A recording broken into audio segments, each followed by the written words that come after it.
Olá pessoal, sejam muito bem-vindos ao meu canal. Hoje nós vamos falar sobre um assunto que eu acredito que seja de interesse de muitas pessoas, que é como a gente alcança o bendito do autocontrole, né? Todos nós acredito que temos aí algumas dificuldades em questão de autocontrole ou domínio próprio. E hoje nós vamos falar um pouquinho como que isso funciona, como que a gente pode criar algumas estratégias para alcançar então o domínio próprio. Isso é até um tema teológico também, né? Não só psicológico, tendo em vista que Paulo, lá na carta aos Gálatas, ele descreve o domínio próprio como um fruto do Espírito. E a gente vai entender um pouquinho aqui como que tudo isso funciona, como que a gente pode melhorar isso também, né? E vocês vão perceber que o domínio próprio está muito relacionado a hábitos. Olha para vocês verem que interessante. Bom, inicialmente então a gente precisa entender como que funciona o nosso sistema de motivação, né, que estará diretamente relacionado aí como que a gente vai buscar com aquilo que a gente vai buscar e com aquilo que nós vamos inibir, né? Que naturalmente o autocontrole, o que é autocontrole? Né? O que é domínio próprio em termos psicológicos? Nada mais é do que um controle inibitório, né? Chega ali uma vontade e você diz, olha, não quero, não vou fazer isso porque isso vai me prejudicar, ou então isso vai desagradar uma outra pessoa, ou então isso vai desagradar a Deus, então eu não quero fazer. Então a primeira coisa que a gente precisa entender é o sistema de motivação, certo? E o sistema de motivação ele está muito relacionado ao nosso sistema de recompensas, de busca por recompensas. Muito provavelmente vocês já devem ter me ouvido falar sobre isso, ou ouvido outras pessoas falarem sobre isso, que é o sistema de recompensa.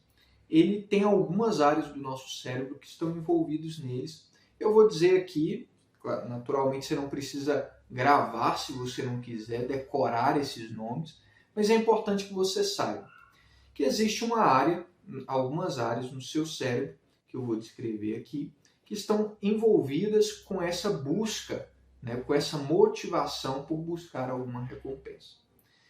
Então, eu quero que você lembre que existe uma substância no seu cérebro que chama dopamina, que é um neurotransmissor, que está diretamente envolvido com buscar alguma coisa que nos é prazerosa ou então buscar alguma coisa para a nossa sobrevivência ou ainda buscar alguma coisa que nos retire dor, que nos retire desconforto. Tá? Existe uma área no nosso cérebro que chama área tegmentar ventromedial. A partir dessa área, os neurotransmissores da dopamina são despejados em uma segunda área denominada de estriado ventral, ou também chamada de núcleo accumbens, ou núcleo acumbente. A partir daí, a partir do momento que a dopamina chega no estriado ventral, existem algumas conexões sinápticas que se disparam juntas, que te motivará a buscar aquela recompensa que você está percebendo no seu ambiente, ou que você, ainda que não seja no seu ambiente externo, seja algo que você lembrou, que você pensou, e aí entra uma questão a respeito do hábito que eu vou falar um pouquinho mais para frente. Então, a partir disso, olha para vocês verem, eu quero que vocês prestem muita atenção nisso aqui que eu vou dizer. Tá?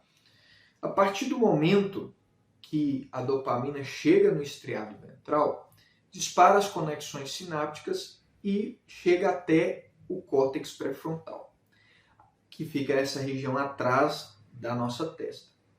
No momento que chegou aí, nessa região do seu cérebro, córtex pré-frontal, é que você vai ter a opção de decidir entre realizar o que a motivação da dopamina está querendo a partir do estriado ventral ou não realizar.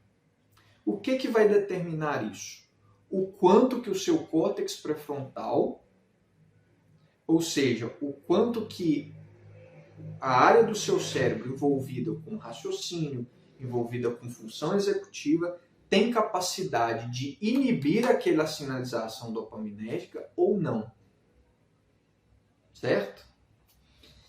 E aí, bom, aí a gente entra naturalmente em uma problemática, que a depender da força dessa conexão sináptica lá do estriado ventral, o seu córtex pré-frontal vai conseguir ou não inibi-la. Então eu quero te trazer aqui uma situação específica, né, para vocês entenderem. Imagine aí que você tenha compulsão por alimentos, né, determinados tipos de alimento, o doce, por exemplo. Então você vê lá um brigadeirão bonitão, aquele brigadeirão lá em cima da mesa, né? E aí, bom, ali sua área tegmentar ventromedial dispara as dopaminas para você até chegar no seu estriado ventral, e chegando lá, as conexões sinápticas que reforçaram, né, que aquele doce ali vai ser muito prazeroso para você, você vai lá, então, se motiva, né, a querer aquele doce, a comer aquele doce. Quando a dopamina, quando essa sinalização dopaminérgica chega na sua região do córtex pré-frontal, você começa a se programar para comer aquele doce ou não comer aquele doce. Vocês estão me entendendo até aqui? E aí, você pode estender a sua mão para pegar o doce, ou pode dizer assim, não, cara, eu não vou comer esse doce não, porque isso vai me fazer mal. Ou vai me engordar, ou vai aumentar minha glicose, e isso vai me prejudicar com a diabetes, ou enfim, eu já comi, não preciso comer mais. Enfim, você vai tentar controlar a partir do seu córtex pré-frontal ali, através do raciocínio. Só que o que acontece? À medida que o seu estriado ventral sinalizou com aquele grupo de neurônios para comer o doce, e chegou lá no córtex pré-frontal, você foi lá, pegou o doce, comeu o doce, sentiu prazer. Aqueles neurônios que dispararam juntos lá no estriado ventral, que geraram a sinalização para você buscar essa recompensa, eles se fortaleceram.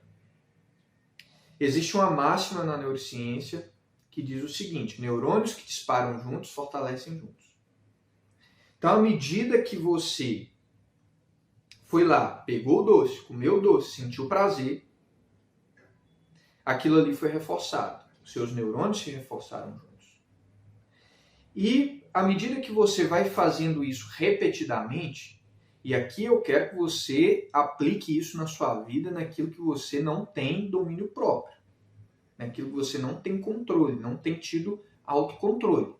Seja em pornografia, seja em alimentação, seja em olhar celular, rede social, seja lá o que for, tá? Seja beber bebida alcoólica, seja fumar, seja o que for, gente. Isso aqui, o sistema é o mesmo, tá?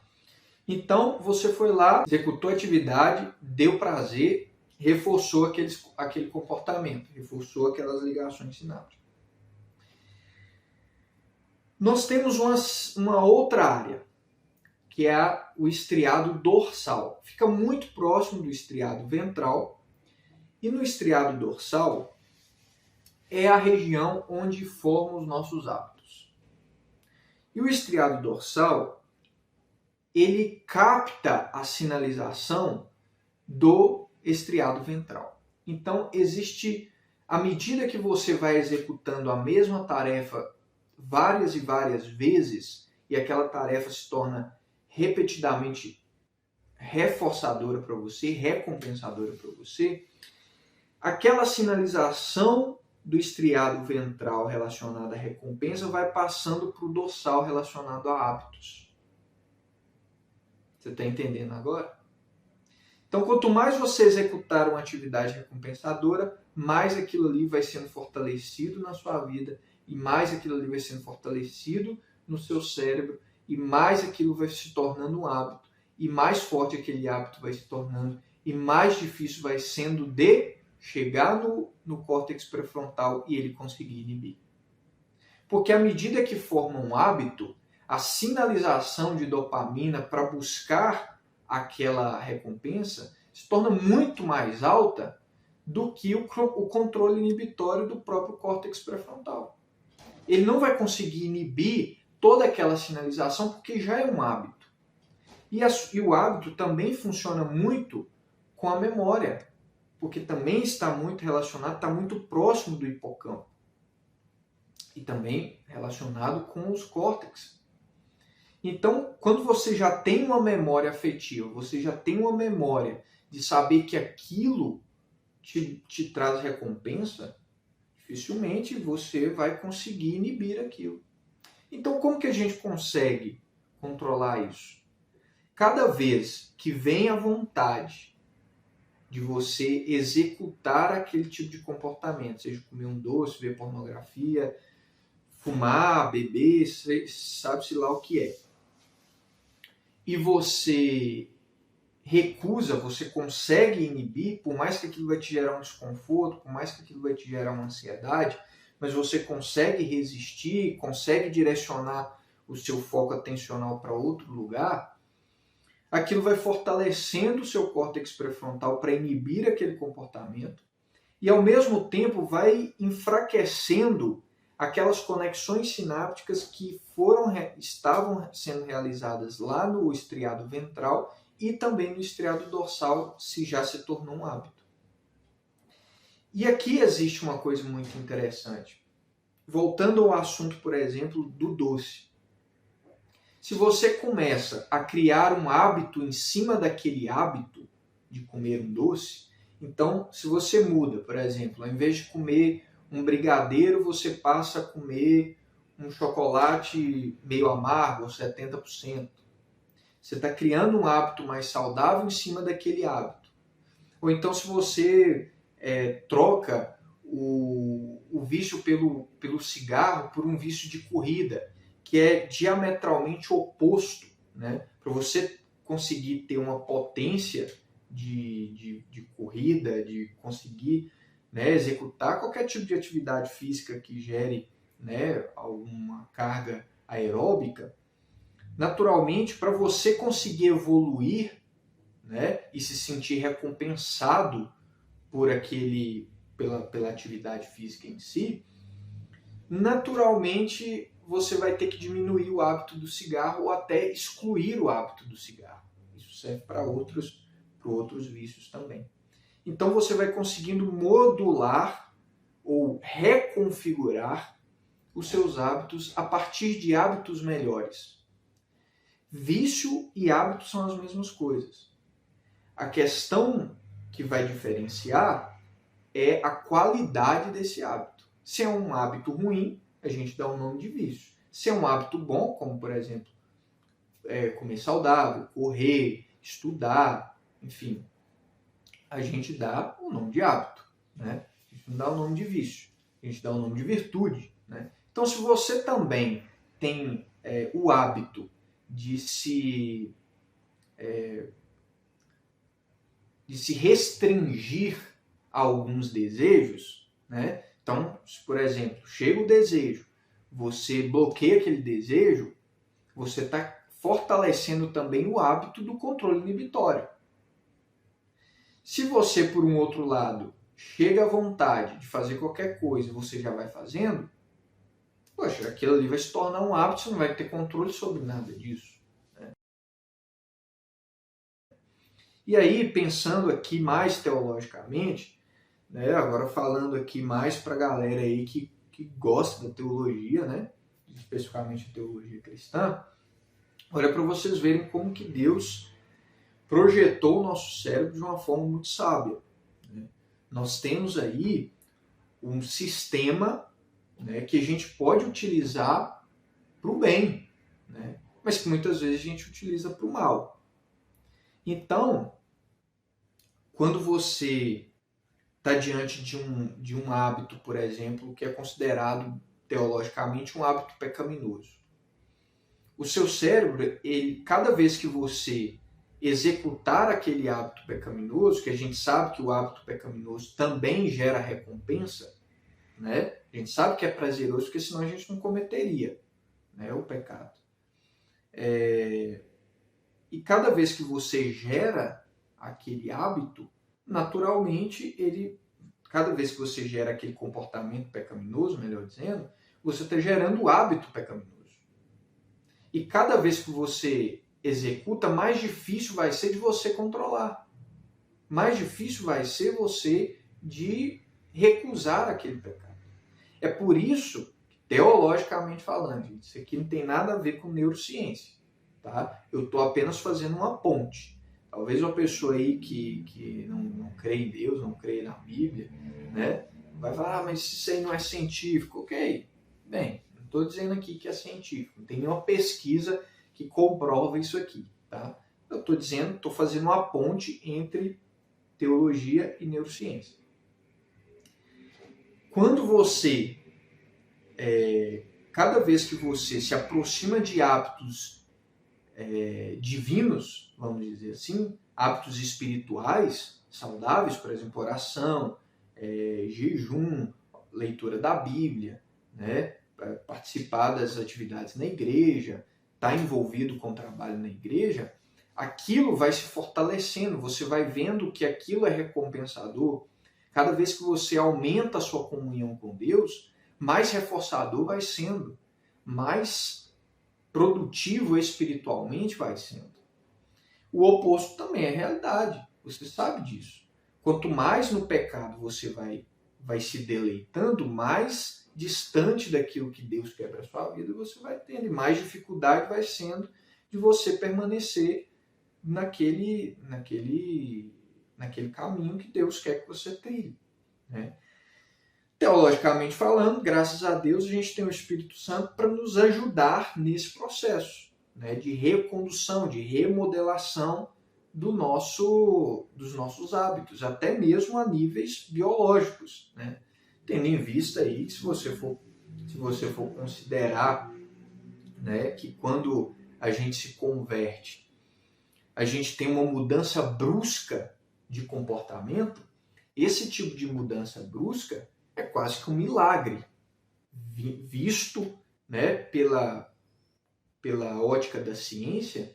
Isso dificilmente acontece, né? Um cara que, por exemplo, bebeu, fumou e traiu a mulher dele, já tinha 30 anos, já se tornou um hábito consolidado na vida dele, beber, fumar e ser adúltero. Aí ele ouve a palavra, se converte, né? O Espírito Santo vai lá, faz a obra nele. No outro dia, o cara já não bebe, não fuma, é fiel à esposa dele. Isso é milagroso, né? Claro que a ciência vai tentar explicar isso, né? Como ele ter percebido que o hábito, o novo hábito, a nova recompensa é muito maior do que as outras e tudo mais. Beleza, a ciência vai tentar explicar a partir disso, que a experiência emocional foi lá, marcou aquela memória, né? Aquela recompensa e se tornou mais forte na vida dele. Beleza, mas teologicamente falando, a gente sabe que, a partir, né, do que as Escrituras revelam, é a ação do Espírito Santo transformando o que na Bíblia chama de coração do homem, que seria a sede aí das emoções, do pensamento, né, na linguagem bíblica, é o coração. Mas a gente sabe que o coração, quanto órgão, é unicamente um músculo que bombeia sangue. A gente sabe que todo o nosso desejo, toda a nossa cognição, todos os nossos pensamentos estão aqui dentro, estão aqui no cérebro, né? Então, a ação de Deus também é naquilo que ele construiu, que é nessa maquinaria cerebral que ele construiu, né? Então, gente, hábito. né? Não existe uma maneira de você querer ter domínio próprio se você não tiver o hábito de autocontrole, de você inibir comportamentos que são danosos à sua vida, certo? E aí, pensando na espiritualidade, eu deixo esse fechamento, né? Quanto mais hábitos espirituais você tiver, quanto mais proximidade com Deus você tiver, menos comportamentos pecaminosos o seu cérebro vai te motivar a buscar, né? Isso todo mundo já sabe, e é isso aí. Um forte abraço, que Deus abençoe e tudo de bom. Se você ainda não curtiu, já deixa sua curtida, me inscreva no nosso canal e envie esse vídeo para outras pessoas que você achar que é importante. E é isso aí, pessoal. Beijão para vocês. Tchau, tchau.